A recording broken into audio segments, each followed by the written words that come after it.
சரிங்க. வெள்ளிக்கிழமை காலையில எதுவுமே சாப்பிடல. சரிங்க. விலை தெரியாத சாப்பிட மாட்டேன், செத்தாலும் பரவாயில்ல. ஒரு பையனை கொல்ல பார்த்தேன் இந்த திருவாசை நட்டத்தை சொல்லி. சரிங்க சாமி. ஐயோ கடவுளே, நான் குடிச்சு பார்த்துட்டாவது சொல்லியிருக்கணும், புலம்பிட்டு உட்காந்துருக்கேன். ஒரு நாள் ஆச்சு, வெள்ளிக்கிழமை ஆச்சு, சனிக்கிழமை வந்துருச்சு. சரிங்க சாமி. இதையே தெரியல. சரிங்க. பசி வயிறுலாம் ஒட்டி போய் கண்ணு திருகிருக்க உட்காந்துருக்குங்க. அப்ப அந்த சிவாச்சாரிய இல்லத்தரசியார் என்ன பண்றாருன்னா, மாட்டுல பால் நுர பொங்க எடுத்துட்டு வராங்க. சரிங்க சாமி. எடுத்து வந்து, ஐயா நீங்க பசியோட கிடக்கிறது எங்களுக்கு தாங்கல, சரிங்க. இங்க கறந்த பால் குடிங்க அப்படிங்கிறாங்க. சிவா சிவா. இல்லைங்கம்மா எனக்கு வேண்டாங்கம்மா, பையன் செத்து போயிருப்பான், இந்த விளக்கத்தை சொல்லின்னு. சரிங்க. ஐயா நீங்க சொன்ன விளக்கம் தப்பா இருக்கலாம், ஆனா கறந்த பால் வந்து குழந்தைகளுக்கும் டைரக்ட் மாட்டு மடியில பீச்சு அப்படியே குழந்தைகளுக்கு கொடுக்கலாம், ஒரு நோவும் வராது. நோயாளி கொடுக்கலாம், சரிங்க. வயதானவங்க குடிக்கலாம், யாரு வேணாலும் குடிக்கலாம். கறந்த பால் வந்து ஒரு தீங்கும் செய்யாதுங்க அப்படிங்கிறாங்க. சரிங்க சாமி. இல்லைங்கம்மா நான் 3 நாளா பட்டி கிடக்கிறேன், பாலை குடிச்சு வயிற்றால போனா என்ன பண்ணுறதுன்னு அவாய்ட் பண்ண பாக்குறேன். சரிங்க சாமி. கறந்த பால் வயிற்றால போக வைக்காது, ஒழுங்கா குடிங்க. அதுக்கு அவங்க சீட்ஸ் ஆயிட்டாங்க. சரிங்க சாமி. நீ என் மகன் மாதிரி தான், ஒழுங்கா குடி அப்படின்னாங்களா. சரிங்க. சரிங்க. கறந்த பால் குடிச்சாச்சா. சரிங்க. அதோட மறந்துட்டேன். அப்புறம் வந்தேன், மத்தியானம் வரைக்கும் ஆச்சு. சரி பொழப்பாக்கம் மேட்ரு வரணுமே, திங்கக்கிழமை. சரிங்க சாமி. அங்க இருந்து கிளம்பி நேரா மதுரை வரேன். சரிங்க. நல்ல மத்தியான வெயில். சரிங்க. வெயில்ல வந்துட்டு இருக்கேன். மதுரையில குளிர்காலத்திலேயே வெக்க அடிக்கும். அதாங்க சாமி. அப்படியே வரேன். என்ன பண்ணாங்கன்னா, அங்க இருந்து அதிகாரிகள் தேவசாமின்னு ஒரு அண்ணாச்சி என்ன பார்த்துட்டு, சரிங்க. என்ன சுக்கரையா சாமி விடை கொடுத்தாரா. சரிங்க. அந்த ஆள் விடை கொடுக்கல, வடையும் கொடுக்கல, அங்க கறந்த பாலை கொடுத்து அனுப்பிச்சு விட்டாரு. அந்த பொம்பளை என்னமோ நான் பால் குடிக்கணுங்கிறதுக்காக நோய் நீக்கம் எல்லாரும் குடிக்கணும் குடிக்கலாம் சொல்லி குடிக்க வச்சுட்டு அப்படின்னு. அப்படியா, சரி வாங்க அப்படிங்கிறாரு. எதுக்கு கரும்பு பால் விற்பனை நிலையம் இருக்கு. சரிங்க. சரிங்க. சோமசுந்தரர் கரும்பு பால் கடை. ஓ சரி சரி. வர உங்களுக்காக கரும்பு பாலை வச்சிருக்காரு, குடிங்கிறாரு. நீங்க 4 நாளா கண்டிப்பா தூங்குற, உங்க மூஞ்சி கண்ணெல்லாம் பார்த்தா தெரியுது, கறந்த பால் உடல் சுத்தம் நிற்கணும் அப்படின்னு 2 டம்ளர் கறந்த பால் வாங்கி இது கரும்பு சாறு வாங்கி கொடுக்குறாரு. காலையில கறந்த பால் கொடுத்து மத்தியானம் கண்ணல் சாறு கொடுத்தாரா. அப்புறம் போயிட்டு கோயில்ல போறோம். ஒரு வயோதிகமான ஒரு ஐயா அவங்க பார்த்ததும் வேலுசாமின்னா எனக்கு அறிமுகப்படுத்தாரு. இவர் வந்து இந்த மாதிரி என்ன இவரு இப்ப இப்படி இருக்காரு அப்படின்ட்டு. ஐயா பெரியவர் யாருன்னு கேக்குறேன். இவர் வந்து நெய் போன்ற அடியார் அப்படின்னாரு. நெய் போன்ற அடியாரா, என்னடா இது அப்படின்னா அவரு சொல்றாரு, இல்ல ஐயா கூட வந்து ஒண்ணுமே தெரியாதவங்க சேர்ந்தா கூட எப்படி நெய்யில திரும்பி போட்டா வெளிச்சம் தராமோ அது போல அவர் திரும்பியாரா. ஆனா ஐயா உடனே அவரு சொல்றாரு, இல்லைங்க அப்படியெல்லாம் இல்லைங்க, எண்ணெய் தாமிச்ச மாதிரி சூடு பால் எப்படி பாலை மாட்டு முடியல கறந்து அப்படியே குடிக்காத, சூடு பண்ணி உரம் ஊத்தி தயிராக்கி மத்தில தடைஞ்சி எண்ணெயான பிறகு கூட இந்த சொல்லாத உடல சூடு வச்சு என் கொண்டாடி பிள்ளை எல்லாம் என்ன திக்களவு பண்ணி எல்லோரும் பிறகு ஏத்துக்களவு பண்ணாருங்க. சரியா, கொஞ்சம் மனசுல ஏதோ இடறிச்சு, ஏதோ சாமி விடை சொல்ற அப்பதான் புரியுது. அப்புறம் போயிட்டு தட்சிணாமூர்த்தி அப்படின்னு உட்கார்ந்துட்டு கோர்வை பண்ணி பார்த்தேன். வெந்தடியாருன்னா எப்படி இருக்கணும், கறந்த பால் எவ்வாறு எல்லாருக்கும் தீங்கு விளைக்காமல் ஏற்றுக்கொள்ளும்படி இருக்கிறதோ அதுபோல எல்லோருமே இந்த அதிகாரை ஏற்றுக்குவாங்க. அப்படி யாருமே பணம் சொல்ல மாட்டாங்க. நல்லவர் தீயவர் என்ன சின்ன செல்லல் கிட சிவமூர்த்தி காட்டு அப்படின்னாரு. நல்லவர் தீயான்னு பார்க்காத எல்லாரும் நான் சொக்கர் செத்து போயிட்டா நல்லவங்க கெட்டவன் எல்லாரும் ஐயோ சொக்கரா போயிட்டாரு அப்படின்னு கண்ணீர் விட்டாலும் நான் நல்ல அடியார். எனக்கு சாயந்தரம் மட்டும் ஐயா போயிட்டாரு யாரும் வகுப்பெடுப்பாங்கன்னு கவலை பார்த்தா நான் முயற்சி.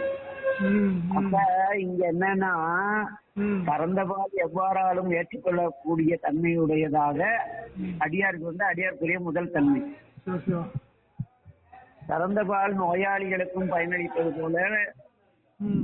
வாழ்க்கை துன்பப்பிணியால் பாதிக்கப்பட்டவங்களுக்கு இவங்க ஆறுதலா இருப்பாங்க அப்படின்னு நானா ஒரு இமேஜ் பண்ணிட்டேன். ம், ம், ம். கறந்தபால் எவ்வாறு கரும்புச்சாறு எவ்வாறு உடல் சூட்டை தணிக்கிறதோ அதுபோல அந்த அடியாருடைய வார்த்தைகள் மனசூட்டோடு இருக்கக்கூடிய மனசூட்டை தணிக்கும். ம், ம், ம். அண்ணல் மேட்ச் ஆகுதா? சிவா, சிவா. ம். நெய் எப்படி வருது? பாலை மாட்டுப்படியில திறந்து ம். சூடு பண்றாங்களா? ஆமாங்க சாமி. பதமா குளிர வச்சு ஊத்துறாங்களா? ஆமாங்க சாமி. இந்த பால் தான் நம்ம ஆரம்ப நிலை. இந்த உரகம் வந்து நமச்சிவாயம் வந்துடும், நம்ம இறைவன் வந்து ஊத்துறோம். ம். அப்புறம் கொஞ்சோண்டு தயிர் நிலைக்கு போயிட்டு தான் என்ன செஞ்சாங்க, ம். முடிஞ்சா கோயில் போறாங்க மாதிரி குடும்ப பழு வேலையில கோயில் போக டைம்ல அதை எத்தனை மனசு உளைச்சலுக்கு ஆளாகுது. ஆமாங்க சாமி. இடையில அவன் குழப்பனால நான் குரு நீ குரு ஆமாங்க. எந்த வீட்டுல இதெல்லாம் வந்து அந்த மட்டு சிலிப்புறது. சரிங்க சாமி. சிலிப்பி அதையெல்லாம் தாண்டி வெண்ணெய் வந்த உடனே சாமி என்ன பண்ணுவாரு? நெய்யாக்குவார். நெய்யாக்குறதுக்கு சூடு சூட்டை கொடுப்பாரு. எதுவுமே பிடிக்காது, அந்ததெல்லாம் வெறுக்கும், ஓடி போயிடலாம் இருக்கும். ம், ம், ம். அப்படி நிலையில என்னன்னா ம். சாமி அந்த சூட்ல இருக்குள்ள அந்த வெண்ணெய் உருகியது போல உருகிய நிலைக்கு அந்த அடியார்கள் பக்குவ நிலைக்கு வந்துருவாங்க.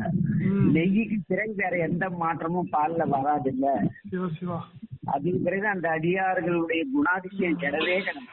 ஆமாங்க சாமி. ம், ம், ம். ஓடும் பொண்ணும் ஒக்கவே நேர்க்கும் தன்மையர் ஆகினரும்பாரு. ம், ம், ம். அந்த நிலைக்கு வந்த அந்த மெய்யடியருடைய வார்த்தைங்கிற தீ, ம், ம்.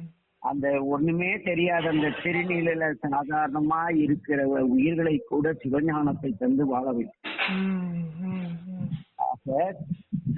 இத வந்து நான் விடையில கறந்தபால் எவ்வாறு குடல் புண்ணை ஆற்றுகிறது, எல்லாராலும் ஏற்றுக்கொள்கிறது, அந்த அவ்வண்ணமாகவும் இதெல்லாம் எழுதி வாட்ஸ்அப்ல போட்டேன். சைவ வினாவிலைன்னு ஒரு குரூப் நடத்தினேன், அதுல போட்டேன். சிவா, சிவா. சாமி பொக்கிஷன் சாமி.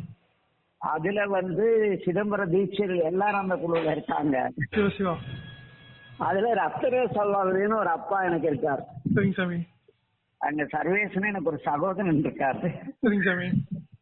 யாராவது சிதம்பரம் போனா சர்வேஸ்வர தீட்சர் யாருன்னு கேட்டு ரத்தன சபாபதியுடைய மகன் சர்வேஸ்வர தீட்சர் கேட்டா அவங்கிட்ட போய் சொக்கரை நான் அனுப்புனாருன்ட்டு அப்படியே தீட்சர் போற வழியில போய் நிம்மதியா பாட வச்சு வெளியே அனுப்புவாங்க.